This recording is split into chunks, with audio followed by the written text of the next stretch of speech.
I wanted to do a little review on my JEGS radiator.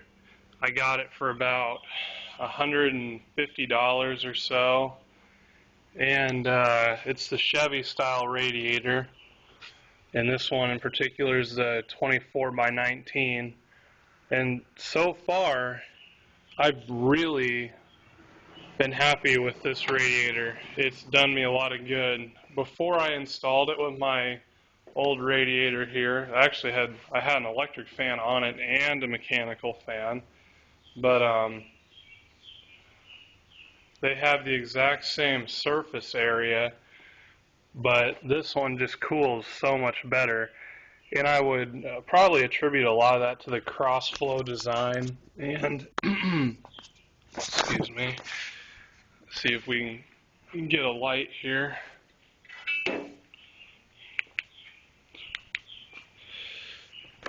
What I attribute a lot of that to is the superior fin design. Not only is there more fins per square inch, or whatever you want to say, but it's almost like, if you get a look in there, it's almost like the fins have fins. And I think they really do. So it's really interesting, and I don't even run a shroud, and I run a 160-degree thermostat. I sit right around 150 to 160 degrees all the time.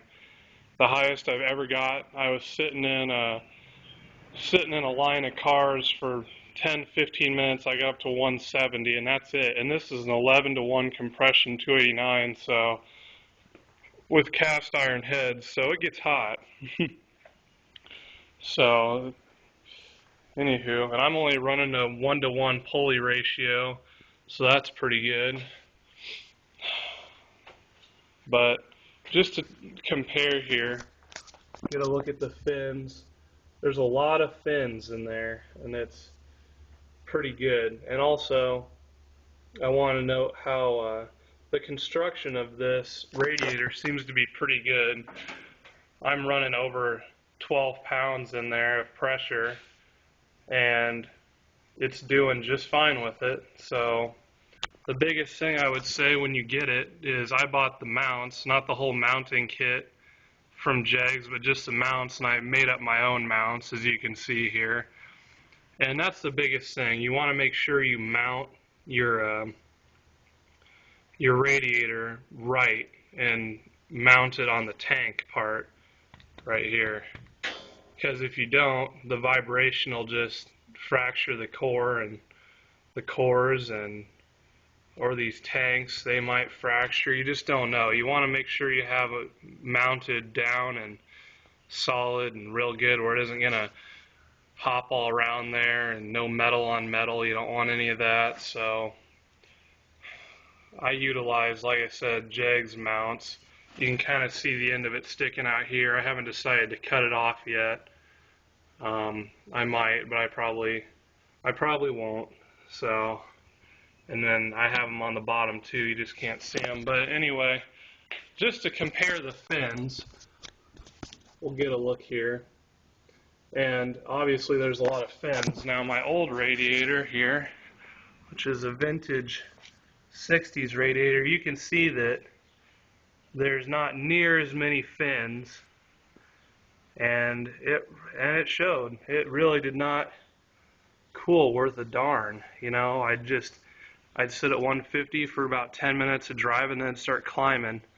So it just couldn't handle, even with the electric fan. I was running the electric fan in conjunction with the mechanical fan, where I had the electric fan on a toggle switch, and when it would get hot, I'd flip that on, and that would slow it down for about 5 to 10 minutes, and then it would just keep climbing. So anyway, and like I said, all I'm running now is a mechanical fan without a shroud even. I'm doing just fine. So, and one thing I want to make a note of, that when people buy it, this is a universal JEGS radiator, by the way. I don't know if I mentioned that.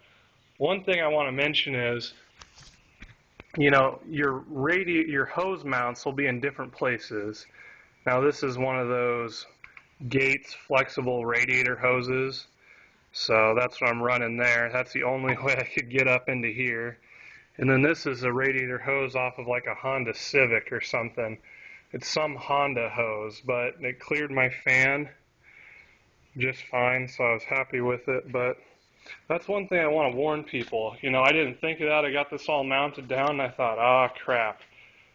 So I had to spend about an hour and a half in the warehouse of a auto parts store trying to find a hose that would work. So that was quite an interesting adventure. So I want to make a note of that before anyone goes ahead and would buy one of these. You want to make sure that you can figure something out for the radiator hoses because they will be different. They will be different. So anyway, all in all, I've been very happy with my JEGS radiator. It's really helped to cool my engine down, and I run at a consistent temp, and it's a lot easier to tune a carburetor with a big Loki cam when you're running a consistent temp. So there you have it. Pretty happy with it. Hasn't done me wrong yet.